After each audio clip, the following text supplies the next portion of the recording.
आज के इस वीडियो में मैं आपको समांगी मिश्रण और विषमांगी मिश्रण में अंतर बताऊंगा। बहुत ही बिल्कुल आपको जीवन भर याद रहेगा ये अंतर इस तरीके से। ठीक है, अपन इसको देखने का प्रयास करेंगे। ठीक है, समांगी मिश्रण क्या है वास्तव में? ठीक है भैया, समांगी मिश्रण क्या है वास्तव में? तो समांगी का मतलब होता है कि जिसमें ऐसा मिश्रण जिसमें संघटक जो रहेगा या घटक जो रहेगा वो पूरे मिश्रण में एक समान रहेंगे, और ऐसा मिश्रण जिसमें घटक जो है मिश्रण में समान नहीं हो रहेंगे। तो अपन सबसे पहला बिंदु यदि लिखना चाहे तो परिभाषा से अपन लिख देंगे। यहां से देखो परिभाषा क्या थी इसकी, कि ऐसा मिश्रण जिसके घटक पूरे मिश्रण में एक समान होते हैं। तो अपन बोल सकते हैं इसमें घटक बोल सकते हैं, अवयवी तत्व बोल सकते हैं। ठीक है, इसमें एक अवयवी तत्व जो है एक समान रूप से मिश्रित होते हैं।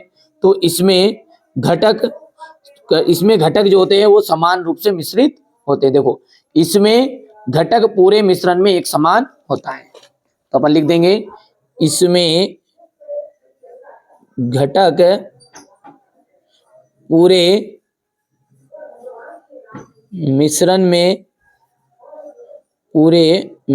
में एक समान होता है, एक समान होता है। और ये इसमें यदि बात करें तो एक समान नहीं होता, बस इतना सा लिख देना है, यानी कि असमान होता है। इसमें घटक पूरे मिश्रण में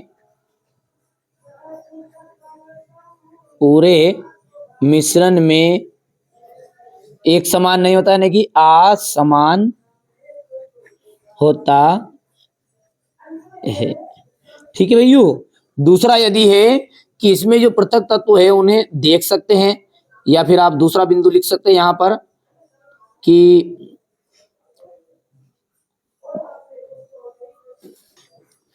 चलिए, तो दूसरा बिंदु आप लिख सकते हैं कि यहां पर यदि अपन बेटा बात करें समांगी मिश्रण की, तो वायु क्या है? वायु एक समांगी मिश्रण है, और जो आपका मिट्टी और जल है इनका जो घोल है वो क्या कहलाएगा? आपका विषमांगी मिश्रण कहलाएगा। तो यदि हम बात करें तो इनको भौतिक विधियों द्वारा पृथक नहीं कर सकते। किसको? वायु को। तो इनको या इस मिश्रण को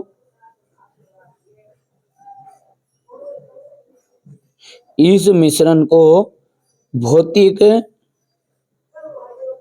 ठीक है, विधियों द्वारा, क्योंकि ये है आपका हवा, और हवा में जितने भी कण है उसको अपन भौतिक विधियों द्वारा अलग कर सकते हैं क्या? लेकिन जल में मिट्टी घुली हुई है, यानी कि मिट्टी घुली हुई है किसमें? पानी में, तो उसको अलग कर सकते हैं अपन। ठीक है भैया, तो इनको भौतिक विधियों द्वारा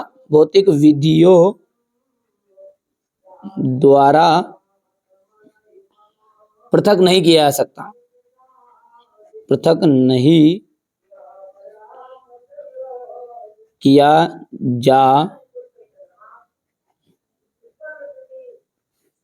सकता है, और इनको भौतिक विधि द्वारा पृथक किया जा सकता है। इस मिश्रण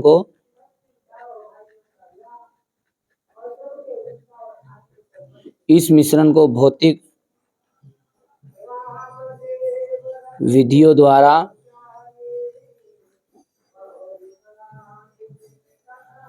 पृथक किया जा सकता है, पृथक किया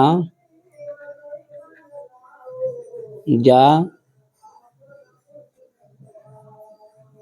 ठीक है, इस मिश्रण को क्या करते हैं? पृथक भौतिक विधि द्वारा अलग किया जा सकता है। यदि हम बात करें वायु जो है और मिट्टी जो है, यहाँ पर वायु यानी इधर है पानी में मिट्टी का घोल। तो जो विषमांगी मिश्रण है बेटा, इसमें क्या होते हैं? इसमें मिश्रण में जो तल जो है उस तल पर क्या करते हैं? कोई कण बैठ जाते, कुछ कण नीचे बैठ जाएंगे, और या इसमें जो है कोई भी जो कण है वो तल पर नहीं बैठते। यहाँ मिश्रण बनने के पश्चात तल पर कोई कण नहीं बैठता है। यहां मिश्रण बनने के पश्चात, ठीक है, तल पर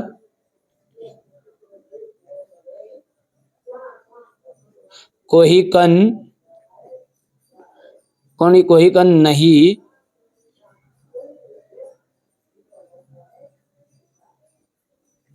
बैठता है। यदि इसकी बात करें अपन, तो इनमें यहां मिश्रण बनने के पश्चात क्या होता है? यहाँ मिश्रण बनने के पश्चात जो तल पर जो कण है वो बैठ जाते हैं, क्योंकि मिट्टी जो है अपना बैठ जाएगी, घोल देंगे जिसके बाद भी। तो यहाँ मिश्रण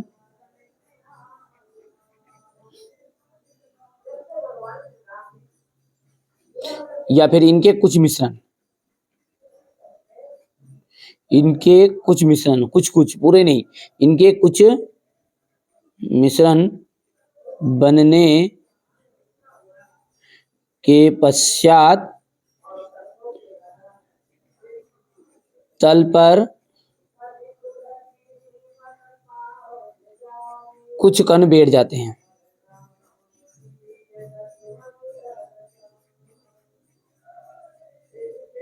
कुछ कण बैठ जाते हैं। यदि हम और अच्छे से आगे बढ़ाना चाहे तो इनके तत्व या अवयवी इसमें एक समान अवस्था में पाए जाते हैं, या फिर अपन बोल सकते हैं इनकी जो बनावट है, देखो सिंपल सा बात है, ये रखो आप, चौथा बिंदु अच्छा रहेगा।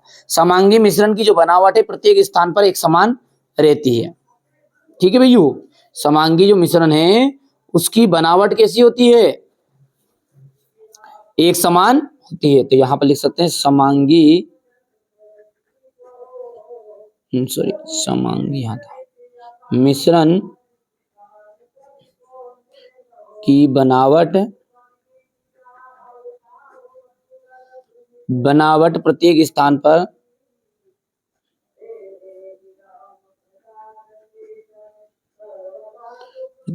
पर समान होती है।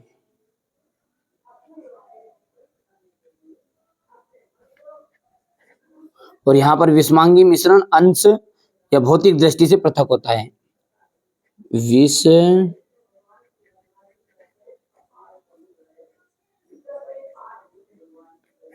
विषमांगी मिश्रण अंश भौतिक दृष्टि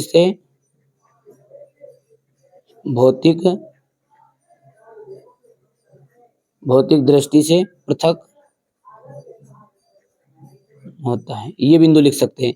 पांचवा अपन लिख सकते हैं इसमें कि जो वायु है वो वायु क्या है आपका, ये यहां से लिख सकते हैं समांगी मिश्रण में से चीनी का घोल वायु।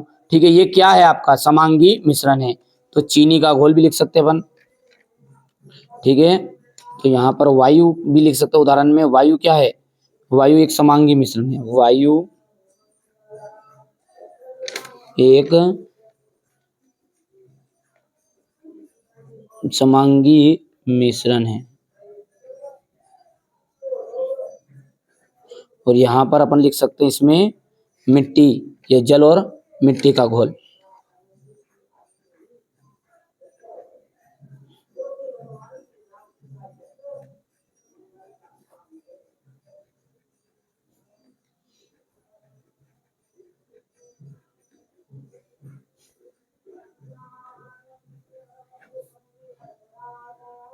विषमांगी मिश्रण है। ठीक है भैया, तो ये मैंने आपको बता दिया यहाँ पर समांगी मिश्रण और विषमांगी मिश्रण में अंतर। ठीक है, चलिए आगे बढ़ते हैं। ये क्वेश्चन नंबर 3 है आपका, ये 4 है, और ये question number 5 sorry point number 5। आप आराम से देख सकते हैं, बिल्कुल मैंने अंतर आपको अच्छे से बताने का प्रयास किया है।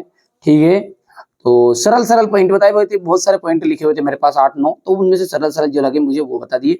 आशा करता हूँ आपको समझ में भी आ गए होंगे। चलिए तो मिलते हैं अगले वीडियो में।